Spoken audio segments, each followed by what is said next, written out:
Hello everyone, welcome to G square.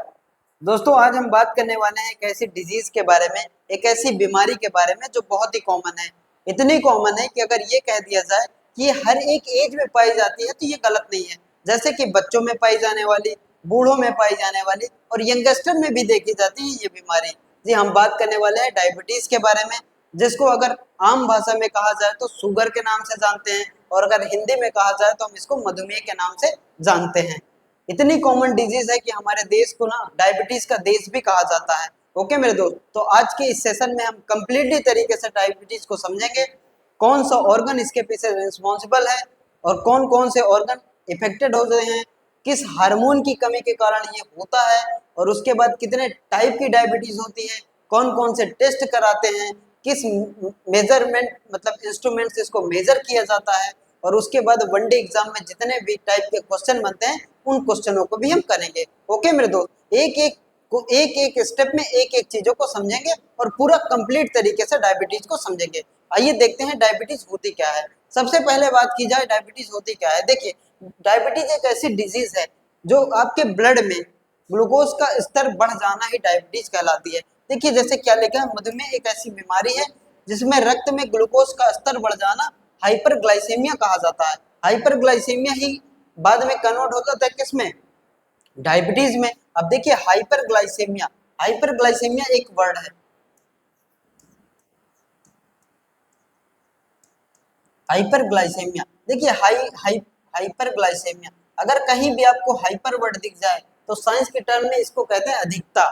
और glycemia से बनता क्या है, ग्लूकोज। मतलब ग्लूकोज का स्तर आपके ब्लड में बढ़ जाना ही क्या कहलाता है, डायबिटीज कहलाती है। और डायबिटीज दो टाइप की होती है, ये आगे हम बात करेंगे। उसके पहले समझिए, अगर इसके अपोनेंट की बात करें, हाइपरग्लाइसेमिया के अपोनेंट की बात करें तो क्या होता है, हाइपोग्लाइसेमिया।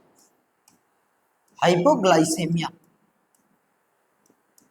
अब देखिए, हाइपर का मतलब क्या होता है, अधिकता, और हाइपो का मतलब क्या होता है, कमी। जहां पे ब्लड में ग्लूकोज का स्तर कम हो जाए तो उसको क्या कहेंगे, हाइपोग्लाइसेमिया। और ब्लड में ग्लूकोज का स्तर बढ़ जाए तो उसको क्या कहते हैं, हाइपरग्लाइसेमिया। और ये दोनों वर्ड आपको वनडे एग्जाम में देखने को मिलेंगे। दोनों वर्ड आपसे पूछा जाएगा कि ब्लड में ग्लूकोज का स्तर बढ़ जाना क्या कहलाता है, तो आपको बताना होगा कि हाइपरग्लाइसेमिया। और ब्लड में ग्लूकोज का स्तर कम हो जाना क्या कहलाते हैं, उसको कहते हैं हाइपोग्लाइसेमिया। ओके मेरे दोस्त, देखिए ये डायबिटीज तो आप समझ गए होंगे कि डायबिटीज होती क्या है, कि ग्लूकोज का स्तर बढ़ जाना, आपके ब्लड में ग्लूकोज का स्तर बढ़ जाना, ग्लूकोज का लेवल बढ़ जाना ही डायबिटीज कहलाती है। ओके मेरे दोस्त, आगे चलते हैं। देखिए, इसको कंट्रोल कौन करता है, इसको ब्लड में ग्लूकोज का स्तर को कंट्रोल कौन करता है, एक हार्मोन होता है, उसको इंसुलिन नाम से जानते हैं। तो इंसुलिन ही कंट्रोल करता है। देखिए, रक्त में ग्लूकोज की मात्रा एक विशेष प्रकार के हार्मोन द्वारा नियंत्रित होती है जिसे इंसुलिन कहा जाता है। इंसुलिन हार्मोन ही इसको कंट्रोल करता है, और इंसुलिन की कमी से ही हो जाता है क्या, मधुमेह नामक रोग। डायबिटीज होती किसकी कमी से है, आपसे यहाँ फिर पूछा जाएगा कि किस हार्मोन की कमी के कारण डायबिटीज होती है, तो आपको करना है इंसुलिन। इंसुलिन हार्मोन की कमी के कारण डायबिटीज नामक रोग होता है। ओके मेरे दोस्त, उसके बाद देखिए, ये इंसुलिन बनाता कौन है, इंसुलिन प्रोड्यूस कहाँ से होता है, तो इंसुलिन प्रोड्यूस होता है पेनक्रियाज के बीटा सेल से। अब ये पेनक्रियाज क्या है, पेनक्रियाज एक लीप लाइक ऑर्गन है, पत्ती के जैसे आकार का एक ऑर्गन है, एक हमारे बॉडी में अंग है जहाँ पे भोजन का कंप्लीट डाइजेशन होता है। अग्नाशय के नाम से जानते हैं जिसको, जहाँ पे भोजन का कंप्लीट डाइजेशन होता है, उसके बीटा सेल के द्वारा इंसुलिन बनाया जाता है। तो आपसे यहाँ फिर क्वेश्चन पूछा जाएगा कि इंसुलिन का प्रोडक्शन, इंसुलिन का उत्पादन कौन सा ऑर्गन करता है, कौन सा अंग करता है, तो आपको बताना है क्या, अग्नाशय, जिसको हिंदी में क्या कहते हैं, अग्नाशय। अगर इंग्लिश में कहा जाए तो उसको पेनक्रियाज के नाम से जानते हैं। और उसके बाद अगर आगे फिर से पूछा जाए कि अग्नाश पेनक्रियाज का कौन सी सेल, पेनक्रियाज की कौन सी कोशिकाएं इंसुलिन का निर्माण करती हैं, इंसुलिन का प्रोडक्शन करती हैं, तो फिर वो कौन सी है, बीटा कोशिकाएं। ये बी नहीं है, ये बीटा कोशिका है। बीटा कोशिकाओं के द्वारा इंसुलिन का निर्माण होता है। तो यहाँ से आपने क्या क्या जाना, एक तो हाइपरग्लाइसेमिया, दूसरा हाइपोग्लाइसेमिया, तीसरा किसकी कमी के कारण, किस हार्मोन की कमी के कारण डायबिटीज होती है, तो इंसुलिन हार्मोन की कमी के कारण डायबिटीज होती है। अब ये इंसुलिन बनाता कौन है, तो पेनक्रियाज बनाता है। पेनक्रियाज है क्या, पेनक्रियाज एक मिक्स ग्लैंड है। अगर पेनक्रियाज की बात की जाए, हमारे अग्नाशय की बात की जाए, पेनक्रियाज को हिंदी में क्या कहते हैं, अग्नाशय। और अग्नाशय में ही कंप्लीट डाइजेशन होता है हमारा। फूड का कंप्लीट डाइजेशन कहाँ होता है? अग्नाशय। और अग्नाशय को हम किस नाम से जानते हैं? मिक्स ग्लैंड, मिश्रित ग्रंथि के नाम से जानते हैं, मिक्स्ड ग्लैंड, मिश्रित ग्रंथि।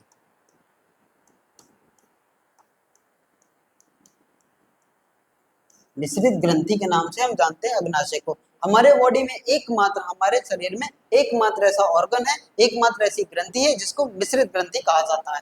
वो कौन सी है? Mix gland. ओके मेरे दोस्त, आगे चलते हैं। देखिए यहीं पे कंप्लीट डाइजेशन होता है और इसी के बीटा कोशिकाओं के द्वारा इंसुलिन का प्रोडक्शन होता है। ओके मेरे दोस्त, आगे देखते हैं। देखिए ये हमारी क्या है? ये पेनक्रियास। आपको ये दिख रही होगी लीफ लाइक स्ट्रक्चर, यही क्या है? यही है पेनक्रियास। ओके मेरे दोस्त, ये क्या है? पेनक्रियास। और यहीं पे हमारे भोजन का कंप्लीट डाइजेशन होता है। आगे देखिए, आगे चलते हैं। कितने टाइप की डायबिटीज होती है? कितने टाइप के मधुमेह होते हैं? तो देखिए दो तरह के मधुमेह होती है, टाइप 1 और टाइप 2। टाइप 1 कौन सी मधुमेह है? टाइप 1 को कहते हैं, टाइप 1 ये है मेलाइटस, और टाइप 2 क्या है? इंसिपिटस। अब मेलाइटस को समझिए। मेलाइटस एक ऐसी डायबिटीज है जिसमें इंसुलिन का प्रोडक्शन कम हो जाता है, मतलब इंसुलिन बनना ही कम हो जाता है। और इंसुलिन की कमी से कौन सा रोग हो जाता है? डायबिटीज। मतलब इंसुलिन, इंसुलिन का काम क्या है? ब्लड में ग्लूकोज के लेवल को मेंटेन रखना। और इंसुलिन का प्रोडक्शन ही कम हो जाए, मतलब आपकी पेनक्रियास प्रॉपर वर्क ना करे, तो फिर उस टाइप की डायबिटीज को, जो टाइप 1 टाइप की डायबिटीज है, उसको क्या कहते हैं? मेलाइटस। और मेलाइटस में होता क्या है? इंसुलिन का प्रोडक्शन कम हो जाता है, तो फिर डायबिटीज आप, मतलब अगर इंसुलिन का प्रोडक्शन कम होगा तो आपके ब्लड में ग्लूकोज का स्तर क्या होगा? बढ़ जाएगा। तो फिर उस टाइप की डायबिटीज को क्या कहते हैं? मेलाइटस। मतलब इसमें पेनक्रियाज आपकी बराबर प्रॉपर वर्क नहीं करती है और इंसुलिन का फॉर्मेशन नहीं हो पाता है। जितनी मात्रा में रिक्वायरमेंट होती है उतनी मात्रा में नहीं हो पाता। तो फिर दूसरे टाइप की डायबिटीज देखिए, दूसरे टाइप की डायबिटीज में इंसुलिन तो रिस्पॉन्सिबल नहीं है, मतलब आपकी पेनक्रियाज बराबर मात्रा में जितना जरूरत है उतना इंसुलिन बना रही है, लेकिन आपकी जो किडनी है, आपके जो गुर्दे हैं, आपकी जो किडनी है वो प्रॉपर वर्क नहीं करती। किडनी का काम क्या है? ब्लड को फिल्टर करना। और ब्लड को फिल्टर करना ही किसका काम है? किडनी का। तो ये बराबर वर्क नहीं करती है, उसकी हिंदी में क्या कहते हैं? गुर्दा। ये बराबर वर्क ना करे, मतलब इंसुलिन का इसमें रिस्पॉन्स ही नहीं है। इंसुलिन तो बराबर मात्रा में बन रही है, आपकी पेनक्रियाज प्रॉपर वर्क कर रही है, लेकिन दूसरे टाइप की डायबिटीज के लिए कौन सा ऑर्गन रिस्पॉन्सिबल है? उसके लिए किडनी। और किडनी बराबर नहीं छान पाती है, बराबर फिल्टर नहीं कर पाती है, तो उस टाइप की डायबिटीज को क्या कहते हैं? इंसिपिटस। तो दो तरह की डायबिटीज होती है, एक होती है मेलाइटस, और मेलाइटस में इंसुलिन का प्रोडक्शन ही बंद हो जाता है, बंद हो जाता है या तो कहिए कम हो जाता है। और दूसरा क्या है? इंसिपिटस। इंसिपिटस में क्या होता है? इंसिपिटस में प्रोडक्शन तो होता है इंसुलिन बराबर, मतलब पेनक्रियाज आपकी बराबर वर्क करती है, लेकिन पेनक्रियाज, पेनक्रियाज के अलावा जो जहाँ पे फिल्टर होता है ब्लड का, किडनी, वो प्रॉपर वर्क नहीं कर पाती है, ग्लूकोज को बराबर मात्रा में फिल्टर नहीं कर पाती है। तो वो दूसरे टाइप की डायबिटीज को क्या कहते हैं? इंसिपिटस। आपको दोनों समझ में आ गया होगा, दो टाइप की डायबिटीज होती है। आइए चलते हैं आगे देखते हैं। देखिए अगर डायबिटीज हो जाती है, इंसुलिन की कमी लगातार बराबर लगातार बनी रहती है, तो फिर आपको इंजेक्शन लेना पड़ता है। और वो भी कहाँ लगाया जाता है? डायरेक्ट पेट में। आप देख रहे होंगे इंसुलिन का इंजेक्शन। अगर लगातार डायबिटीज के आप पेशेंट बने रहेंगे, और उसके बाद देखिए फिर कहाँ पे आपको इंजेक्शन इनटेक करवाना पड़ेगा? डायरेक्ट पेट में। ओके मेरे दोस्त, आगे देखते हैं। आगे देखिए कौन कौन से सिम्टम्स दिखते हैं डायबिटीज के, कौन कौन से लक्षण दिखते हैं। अगर सिम्टम्स की बात करें, देखिए सबसे पहला जो मेन लक्षण है, जो मेन मेन सिम्टम्स है, वो क्या है? इंक्रीज वॉल्यूम ऑफ यूरिया, जिसको साइंस के टर्म में कहते हैं पॉलीयूरिया। मतलब आपकी फीलिंग, आपकी यूरिन की फीलिंग लगातार आना, बार बार पेशाब करने जाना ही क्या कहलाता है? बार बार पेशाब करने जाना ही क्या कहलाता है? पॉलीयूरिया। आपकी यूरिन की फीलिंग बार बार आए, और ये स्पेशली रात में, नाइट में देखने को मिलता है। आप अगर डायबिटीज के पेशेंट हैं तो लगातार आप 5-6 बार लगातार आप जाएंगे कहाँ पे? यूरिन रिमूव करने। उस वही क्या कहलाता है? वही कहलाता है पॉलीयूरिया। और ये सबसे मेन रीजन है, और ये सबसे मेन सिम्टम्स है, ये देखने को मिलेगा। दूसरा देखिए, और ये भी देखा जाता है कई बार कि अगर पेशेंट, आप डायबिटीज के पेशेंट हैं, और जहाँ पे आप यूरिन को रिमूव करते हैं, जहाँ पे एक्सक्रीट करके आते हैं, उस जगह पे उस यूरिन में चींटियां लग जाती हैं। मतलब आपके यूरिन से क्या निकल रहा है? ग्लूकोज बढ़ रहा है, और वही ग्लूकोज की वजह से क्या आ रही है? वहाँ पे चींटियां आ रही है। तो ये भी एक सिम्टम्स है। दूसरा देखिए क्या है? प्यास लगना। दूसरा क्या है, प्यास लगना। आपको पानी की बार बार प्यास लगेगी, और उसके बाद अगर यहाँ से प्यास और भूख दोनों की बात की जाए तो बार बार भूख भी लगती है। ये अभी आपने ब्रेकफास्ट किया, उसके बाद कुछ देर बाद फिर फीलिंग आएगी कि हमें फिर कुछ खाना चाहिए। अगर डायबिटीज के पेशेंट है तो आपको भूख भी बार बार लगती है। ये दूसरा है। तीसरा क्या, फटीग, मतलब लगातार आप थकावट बनी रहेगी, थकावट महसूस करेंगे अगर आप डायबिटीज के पेशेंट हैं। वीकनेस, कमजोरी भी इसका एक लक्षण है। उसके बाद क्या है, वेट लॉस, वजन लगातार कम होता जाता रहता है, ब्लड का लेवल लगातार कम होता जाता रहता है। उसके बाद ये क्या है, ये भी एक अच्छा सिम्टम्स है, ये भी देखने को मिलता है। ये क्या है, इरेगुलर हार्ट बीट, मतलब हार्ट की हार्ट बीट बढ़ जाना, हार्ट बीट कम हो जाना, ये भी क्या है, ये भी सिम्टम्स है किसके, डायबिटीज के। ओके मेरे दोस्त, आइए चलते हैं आगे। इसको देखिए, कौन कौन से टेस्ट कराए जाते हैं। अगर नॉर्मल तरीके से देखा जाए, आप ये टेस्ट कराते हैं।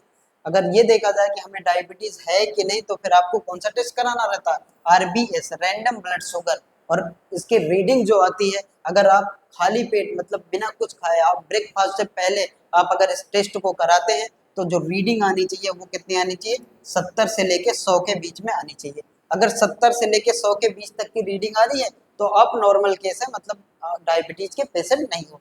उसके बाद देखिए, अगर आफ्टर फूड, आफ्टर मील, खाना और ब्रेकफास्ट के बाद ये रीडिंग 100 से 140 के बीच में आनी चाहिए, तो फिर आप ये ठीक है। मतलब ये डाटा थोड़ा सा ऊपर नीचे भी हो सकता है, एनसीईआरटी 160 170 भी आ जाता है तो भी नॉर्मल माना जाता है। ओके मेरे दोस्त, तो ये हो गया। अगर आपको ये पता करना होता है कि सबसे पहले ये पता चल जाए कि ब्लड को टेस्ट करवाया जाए और ये चेक किया जाए कि हमें शुगर है कि नहीं, तो फिर आरबीएस का टेस्ट। उसके बाद टाइप 1 टाइप 2 की बात आती है तो फिर उसके लिए टेस्ट कराते हैं HbA1c। HB किसका सिंबल है, हीमोग्लोबिन, मतलब ये ब्लड का टेस्ट कराते हैं HbA1c। इससे हमें टाइप का पता चलता है। मतलब मेन टेस्ट की बात करें तो कौन सा टेस्ट है ये, लेकिन आपको पता चल जाएगा कि आपके शुगर है कि नहीं, उसके लिए आरबीएस का टेस्ट करवाया जाता है। ओके मेरे दोस्त, आगे चलते हैं।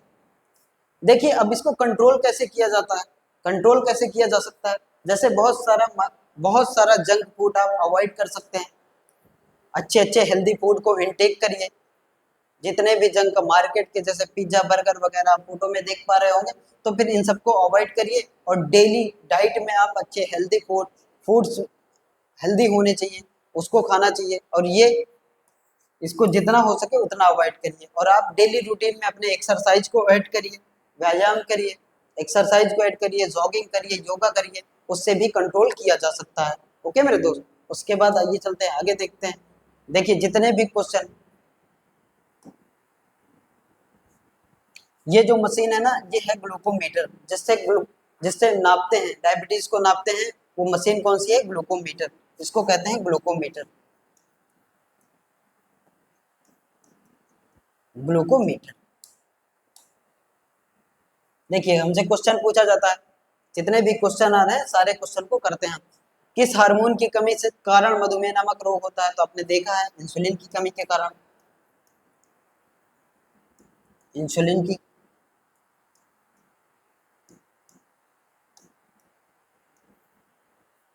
अगला क्वेश्चन देखते हैं। अगले क्वेश्चन में क्या कहा गया, कौन सी ग्रंथि इंसुलिन हार्मोन उत्पादन करती है, कहाँ से उत्पन्न होता है, तो आपने देखा है पेनक्रियाज। और पेनक्रियाज ही कौन सी है, एक मिक्स ग्लैंड है पेनक्रियाज, जिसको हिंदी में कहा जाए तो अग्नाशय के नाम से जानते हैं। ओके मेरे दोस्त, अगला क्वेश्चन देखते हैं। अगले क्वेश्चन में क्या कहा गया, किस ग्रंथि को मिश्रित ग्रंथि कहा जाता है, मिक्स ग्लैंड, अभी आपने पढ़ा है। इसको कौन सी ग्रंथि है, पेनक्रियाज, मतलब अग्नाशय। अगला क्वेश्चन देखते हैं। अग्नाशय की कौन सी कोशिकाओं इंसुलिन का उत्पादन करते हैं, तो बीटा कोशिकाएं, बीटा सेल,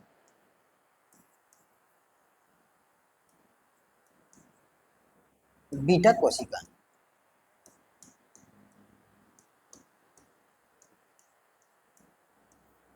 बीटा कोशिका। अगला क्वेश्चन देखिए, रक्त में ग्लूकोज की अधिकता को क्या कहते हैं, शुरू में ही आपको बताया गया था, हाइपरग्लाइसेमिया, हाइपरग्लाइसेमिया।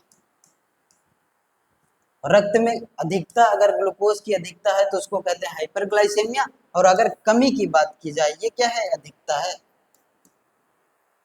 ये अधिकता है। अगर कमी की बात की जाए तो उसको कहते हैं हाइपोग्लाइसीमिया। हाइपोग्लाइसीमिया। ओके मेरे दोस्त, आज के सेशन में यही तक रखते हैं, फिर मिलते हैं किसी इंटरेस्टिंग टॉपिक के साथ। तब तक आप पढ़ते रहिए। Bye bye, take care.